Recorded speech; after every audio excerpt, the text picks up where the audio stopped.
Hapon na makarating sila sa simbahan. Ang ganda lang niyong titigan. Kung wala lang sanang ikinasal sa loob, sana tuluyan na silang huminto at pumasok. Nasa bungad na nga ang parte ng mga seremonya. Nagminor naman si Conrad at pareho silang nakatutok sa kaganapan sa labas ng simbahan. Sabi ni Mami, hindi tayo ikinasal sa simbahan. Tiningnan niya si Conrad at nginitian ito. Oo, si Judge San Carlos ang nagkasal sa atin. Wala silang vow, walang binitawang pangako sa isa't isa. Marriage for convenience lang naman kasi ang mayroon sila. At the last minute, halos ayawan pa siya nito. Naalala pa niya kung paano siya kinabahan, kung paano siya natakot na baka mauwi rin sa wala ang ilang taong pagmamahal na inalagaan niya sa puso niya. Iniwan pa talaga ang trabaho niya sa post office.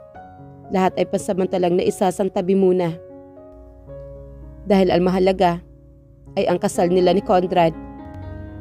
Hindi ko ba pinilit na ikasal tayo sa simbahan? Tiningnan ni Miraya ang mga mata ni Conrad. Tila may pagsisisi at panghihinayang doon. Basta na lang napagkasunduan. Minsan, nasusurpresa siya sa sarili sa galing niyang magtahi ng mga sagot. Hinawakan naman ni Conrad ang kamay niya. Nakatitig ito sa kanya habang sinasaad ang isang bagay sa buong puso niyang hinahangad na marinig at mangyari. Kapag maayos na ang lahat, I will marry you in the church. Pakakasalan siya ng taong pinapangarap niya sa simbahan. Sino ba ang ayaw? Kaagad na nangilid ang luha niya sa narinig. Bumugso ang damdamin niya, pero pinigil niya ang maiyak. Ang marinig ang pangakong iyon mula sa bibig nito. Sobra-sobrang kaligayahan na ang hatid sa puso niya. Sapat na ang kasal natin, Conrad.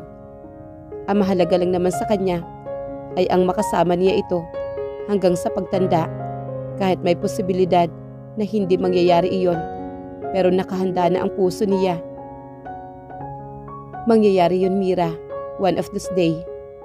Wika naman ni Conrad. Iniwasan niya magsalita pa. Hinigpitan na lang niya ang hawak sa palad nito at binigyan ito ng isang matamis na ngiti. May mga amag na nabubuo sa utak niya, ngunit isinasantabi niya. Iniba niya ang usapan. Buong biyahe ay hindi na sumagi roon ang usapan nila. Halos yumayakap na ang dilim sa paligid nang makarating sila sa bahay. Ang kaligayahan niya ay mas lumubo pa nang matanaw niya si Mami Liana na naghihintay sa kanila at kausap si Manang Lorna. Mainit na kumustahan ang sumunod. Kumikislap ang mga mata ni Mami Liana habang nakatitig sa magkahawak na mga kamay nila ni Conrad. Nakikita niya ang saya sa mga mata nito. Mira, Conrad, tila gusto nitong umiyak. Kung may isang bagay pa siyang dapat ipagpasalamat sa pagiging parte ng pamilya ni Conrad, iyon ay ang makilala ang isang Mami Liana. Maikling panahon lang na nakilala at nakasama niya ito. Pero hindi matatawaran ang pagmamahal at pagtanggap na ipinapakita nito sa kanya. Nararamdaman niya ang isang ina sa piling ni Mami Liana. Hindi na niya maalala kung paanong mahalin ng isang ina ni hindi niya kilala ang totoong nanay niya. Mira, masayang-masaya ako para sa inyong dalawa ni Conrad. Inihinto nito ang paghihiwa ng ampalaya para sa gagawing garden salad at sinuyod ang buong mukha niya. You look so perfect together. Masayang-masaya ako para sa inyo. Nginitian lang niya ang sinabi nito. Pakiramdam niya kasi ay kalabisan na napagsisinungaling niya kung marami pa siyang sasabihin. Katulong siya ni Manang Lorna ay inayos nila ang hapagkainan habang sina Conrad at Mario naman ay nag-uusap na tungkol na rin sa kabayo. Tila yata itong gustong dagdagan pa ang mga kabayo sa kwadra. Hanggang sa hapag ay ganoon pa rin ang usapan ng dalawa. Nung bata pa lang si Conrad, mayroon siyang pag-aaring Black Stallion. Kwento naman ni Mami Liana na ikinamangha naman ni Conrad. Talaga, ma'am? Tuluyan na itong napahinto sa pagsubo. Yes, regalo iyon ng Tito Lauro mo. Napatango-tango naman ito. That explain kung bakit marunong pa rin ako mga bayo, Mami. Ay oo, sir. Pero minsan ka na ring nalaglag sa kabayo mo. Noong bata ka pa. Talaga? Oo. Napapitik naman ang mga daliri ni Manang Lorna. Iyak ka nga ng iyak. Iyakin ka pala. Panunodyo naman niya sa asawa na ikinatawa ng lahat. Kung ano-ano pa ang kwento ang napag-usapan sa hapag. Nakakamiss din naman pala ang may makasabay na iba maliban kay Conrad sa komedor. Pagkatapos ng hapunan ay nagkwentuhan muna silang tatlo sa sala. Umuwi na rin ang mag-ina. Napansin niya kay Mami Liana. Puro masasayang bagay lang ang ikinukwento nito. Nalalapit na ang birthday ng kambal. Mga nangyayari sa opisina, kung gaano kaabala si Tito Lauro, ang health ng Lolo Alvaro. Inaasahan niyang babanggitin nito si Olga ay hindi nangyari. Mas mabuti na rin. Conrad, Mira, masyado ko nang kinakain ang oras ninyong dalawa. Kailangan nyo na magpahinga. Para naman, marami kayong pagkakataon na makabuo na kaagad ng pinakaunang apo ko. Oh my God, gustong-gusto ko nang mahawakan ang unang apo ko. Tila nangangarap na saad naman ni Mami Liana. Malapit na ma'am, ginagawa na namin. Nakikita niya sa mga mata ni Conrad ang pag-asam ng isang anak. Ang isang Conrad na nakilala niya, halos ayaw siyang hawakan. Aksidente pa nga na inangkin noong unang beses. Pero ang pagkakaroon ng isang anak ay malaking blessing. Hindi niya maiwasang mangarap at maisip kung anong uring ama kaya ito. Isa rin kaya ito sa mga tatay na ini-spoil ang mga anak o ang tipong disiplinaryan o di naman kaya ay cool daddy lang. Kahit ano pa, basta ito ang magiging tatay na magiging anak niya. Wala sa sariling napahawak siya sa impis na tiyan niya. Sa lahat ng pagkakataon, wala silang ginagamit ng proteksyon. Dapat ba siyang makaramdam ng pangamba? Hindi ang sagot ng puso niya. Inubos nila ang kape sa kani-kanilang tasa at pagkatapos ay umakyat na sila sa itaas. Kasasarado pa lang niya ng pintuan nang kaagad siyang sinunggapan ni Conrad ng halik sa labi na agad naman niyang itinugon. Muli-muli ay handa siyang ibigay ang kanyang sarili dito nang walang pag-alinlangan. Buong pusong nagpapaubaya siya. Inihilis siya ng asawa sa pamamagitan ng mga haplos at halik nito at ginising naman ang mabining halik sa mga labi niya. Conrad, inaantok niyang sambit sa pangalan nito. Ngunit ang mga braso ay kaagad na pumulupot sa leeg nito. Wake up, sleepyhead. Mamamasyal tayo ni na mami sa farm ngayon. Tuluyan siyang binuhat ng asawa at dinala sa veranda. Ang kaibahan kahapon, 2 tasang kape lang ang naghihintay sa kanya sa terrace. Nag-aagaw pa lang pala ang dilim at liwanag. Malamig pa ang paligid pero itong asawa niya ay nakahubad baro na kaagad na talaga naman at tanging boxer lang ang suot.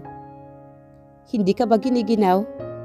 Siya nga masyadong kip-kip ang kumot na nakabalot sa katawan pero nilalamig pa. Nagiinit pa kamo. Maringwi ka naman sa kanya ni Conrad. Kaagad nitong siniil ng halik ang bibig niya. Banayad lang ang halik nito. Ganoon din ang palad na humahaplos sa dibdib niya na natatabingan ng tela. Kusa pa siyang tumingala upang bigyan laya si Conrad sa pananalasa ng bibig nito sa kanyang leeg. Nakakaliyo ang ganitong uring halik. Mas nakakadala, lalo na kapag maramdaman ang mainit nitong palad ang lumalapat sa dibdib niya. Para itong sa lamangkero. Nahantad na pala ang harapan niya sa pagnanasang mga mata ng asawa nang hindi malang niya namamalayan. Napakaganda mong Miraya. Muli nitong sinunggaban ang kanyang mga labi. Nanguyapit naman siya sa leeg nito at napasambunot sa buhok nito. Ang isang palad ni Conrad ay naglanda sa kanyang tagiliran.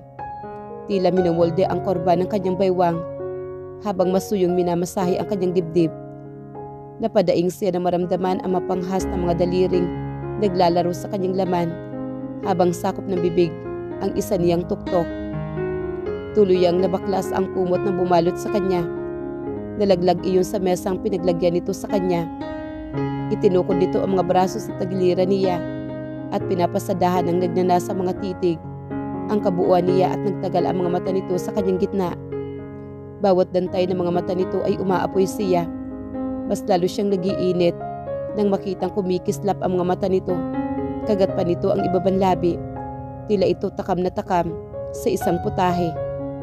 Gaano man siya inaalipin ng kakaibang sensasyon, may bahagi pa rin na kanyang na nahihiya siya.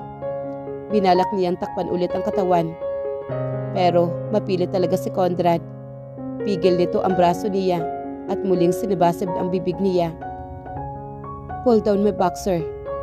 Pabulong nitong utos nang pansamantalang pakawalan ang bibig niya. Natagpuan na lang niya ang sariling inangat ang mga tuhod. Habang hindi naghihiwalay ang mga labi, kusang hinanap ng mga daliri niya sa paa ang garter ng suot nito at dahan-dahan naman niyang ibinaba ang boxer nito hanggang sa kaya na niya. Ginawa niya iyon nang hindi matawaran ang kabog ng dibdib. Ilang beses na sila nagpasasa ng katawan sa isa't isa kagabi, pero kulang pa rin pala. Mas lalong dumiin ang bagay na iyon. Napasinghap siya. Napatitig siya sa mga mata ni Conrad. Muli siyang hinalikan ni Conrad habang idinidiin nito lalo ang puwitan niya sa harapan nito hanggang sa naramdaman niya ang pagpasok nito sa kanya.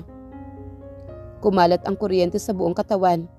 Napahinto siya sa paghalik at umawang ang bibig nang dahan-dahan na itong bumaon sa kanya nang hindi naghihiwalay ang mga titig nila. Natatakot siyang gumawa ng ingay kahit gustong-gusto na niyang humiyaw sa kakaibang sarap. Hindi na niya matantiyak kung gaano kabilis ang pagpasok nito habang mapusok na inaangkin ang mga labi niya. Ramdam niya ang panginginig ng katawan nito. Alam niyang malapit na ito. Halos ibaon na siya sa katawan nito. Isang makapangyarihan at sagad na pagbaon pa ang ginawa nito at tuluyan nitong naabot ang langit. Nahihingal, napapagod, pinagpapawisan naglapat ang mga katawan nila habang mahigpit na yakap ang isa't isa.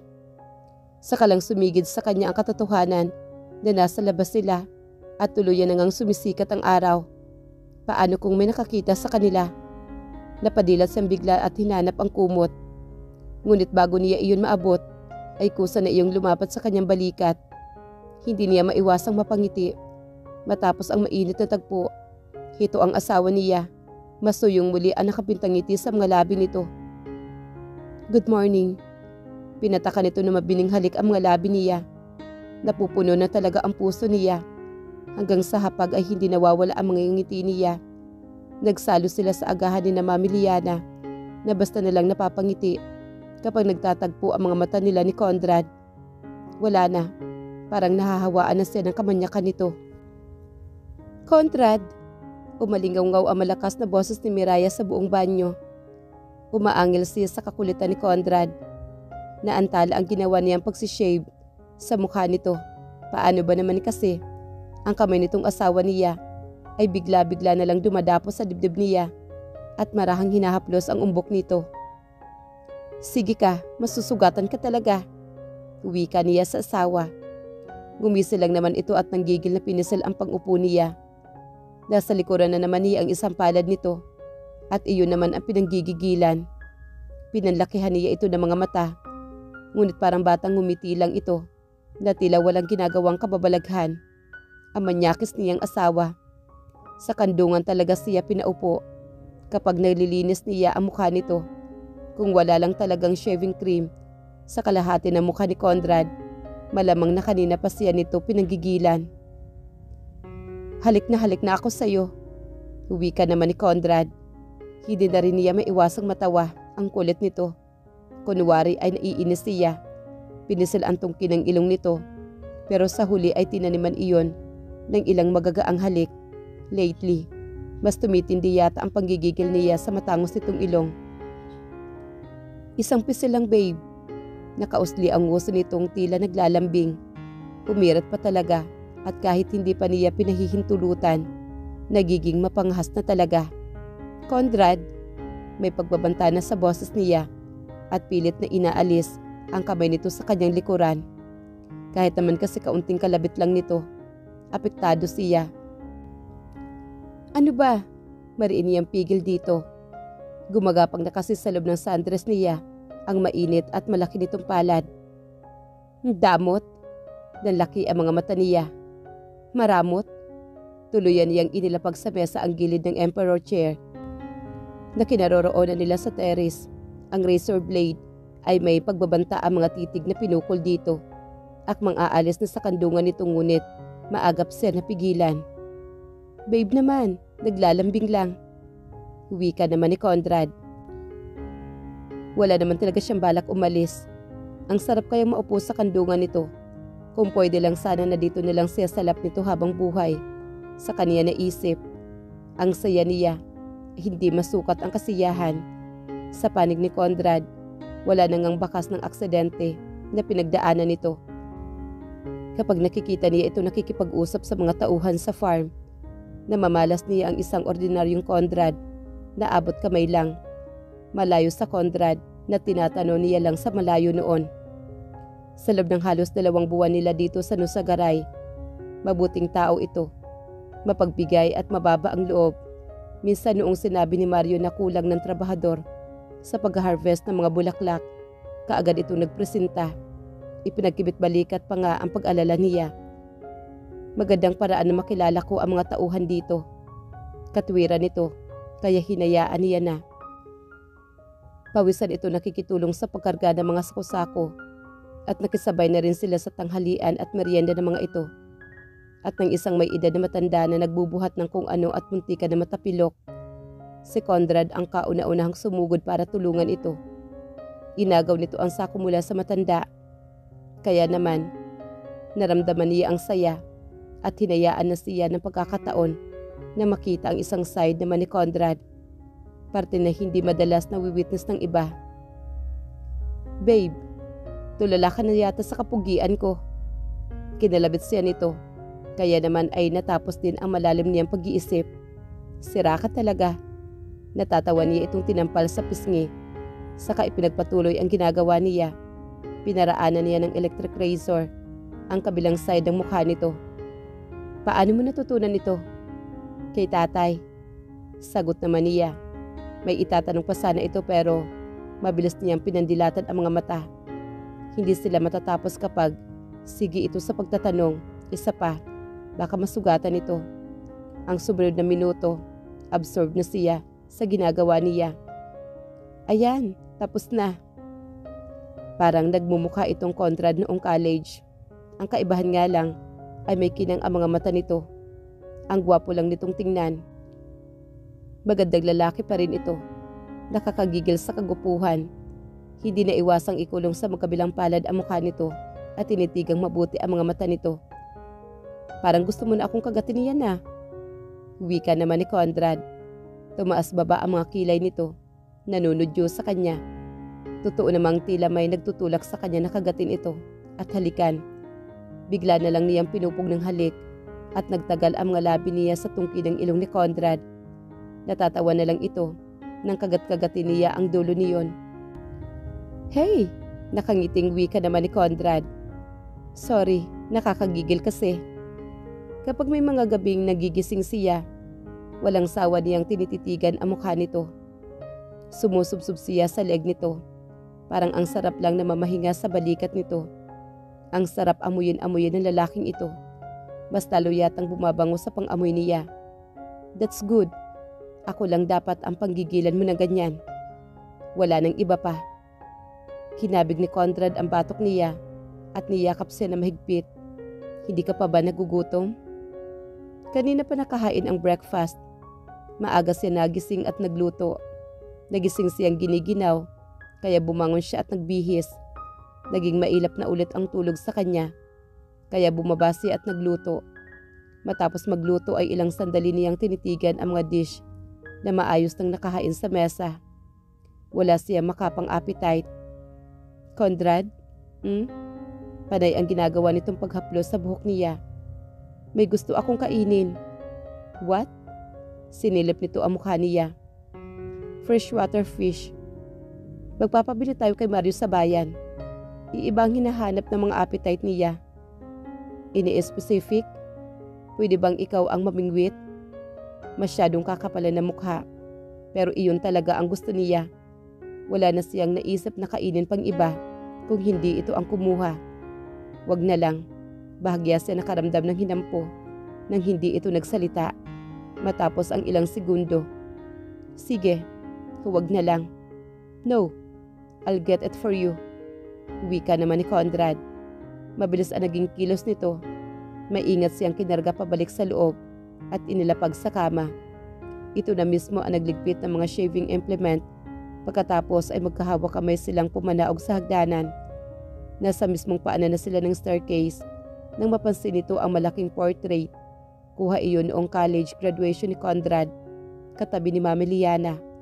Napahinto ito sa paghakbang at ilang saglit na napatitig sa larawan nang may kunot ang noo at nagsasalubong ang makilay. Did we go the same school together? Out of the blue, ay bigla-bigla na lang talagang lumilipad ang mga random na mga tanong na minsan ay nahihirapan siyang salagin. Nanatiling nakapako sa portrait ang mga mata ni Conrad. Kinakabahan siyang bigla sa paraan ng pagtitig nito sa larawan.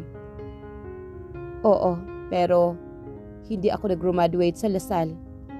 Umuwi kasi ako sa probinsya. Matapos ang isang SEM, Business Administration pa rin ang course niya kahit hindi niya gusto. Suhestyon kasi ni Lolo Alvaro. Why? Kailangan ni tatay na mag-aalaga. Walang pagbubuhol ng mga salita niya. Sa lahat ng sinabi niya kay Conrad ay pawang totoo lang. Walang kasinungalingan. Naghintay siya ng sumunod pang tanong. Nagpasalamat siya nang wala nang sumunod. Okay. Hinalikan nito ang mga labi niya at nagmamadali nang pinuntahan si Mario sa labas. Nasundan na lang niya ito ng titig na hindi maiwasang magsikip ang dibdib niya sa labis na kaligayahan.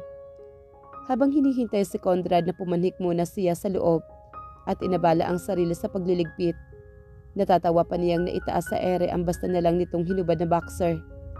Kapag sobra na itong nanggigigil, wala na itong pakialam kung saan-saan tumatapon ang mga kasuotan nila. There was one time na pinunit na nga nito ang suot niya. Nasa hagdanan pa lang. Napakagatlabi siya. Dahil sa naalala niya ang mga kalaswaan nilang dalawa ni Conrad. Ganado siya naglinis. Araw-araw naman siya naglilinis at hindi ganoon kabigat ang mga ginagawa. Pero pakiramdam niya ay mabilis siya napagod at hinihingal pa nga. Masagana pa rin ang pawis na naglanda sa balat niya. Namamasa na mga kilikili at likod niya. Ang init. Nakailang inom na siya ng malamig na tubig pero mainit pa rin ang pakiramdam. Tila ang taas ng temperatura niya. Nanlalagkit na rin ang mga buhok na dumidikit sa pawis niyang lieg. Kasalukuyan siya nagpupunas ng basang noo at leeg nang marinig ang tunog ng papahintong sasakyan sa labas. Conrad, na-excite siya. Ang bilis namang umuwi ng asawa niya. O baka nakahuli ka agad. Inilapag niya sa mesa ang towel at ang basong may kalahating laman pa ng tubig at nagmamadaling tumakbo papalabas ng kusina upang salubungin ito. Nasa gitna na siya ng sala nang mapagtantong iba ang tunog ng sasakyan kaysa sa gamit ni Conrad. Baka si Mami Liana. Mas nananabik siya sa naiisip. Mas lumapad ang ngiti. Ngunit dahan-dahan iyong napalitan ng pagtataka nang makitang pula ang kulay ng mamahaling kotse na pumarada sa labas. Itim ang pick-up na gamit nila ni Conrad. Dark gray naman ang madalas na ginagamit ni Mami Liana. At puti naman ang SUV ni na Tito Lauro. Kaninong sasakyan kaya ito? Takang tanong naman niya sa sarili. Ang tanong ay dahan-dahang nasagot nang unti-unti rin nagbukas ang pintuan ng driver's side. Una niyang namalas ang pag-apak ng Noid sandals ng semento. Maputi at makinis ang balat ng binting nakikita niya. Malasutla ang kulay. Walang bahid na kahit katiting na galos o peklat. Hanggang sa sumarado ang car door at tuluyang nahantad ang kabuuan ng panauhin. Hindi niya malaman kung ano ang mararamdaman. Pakiramdam niya ay tinakasan ng kulay ang mukha niya. Binabagyo ang puso niya sa hindi mapangalanang natakot. Nawalan siya ng kakayahang magsalita. Naging limitado ang mga galaw niya. Para siyang audience ng isang palabas na nakatitig lang sa babaeng kampanteng naglalakad papalapit sa kanya. Bawat hakbang ay aral na aral. Kita sa kilos at tindig nito. How are you, Mrs. Conrad Alvarez?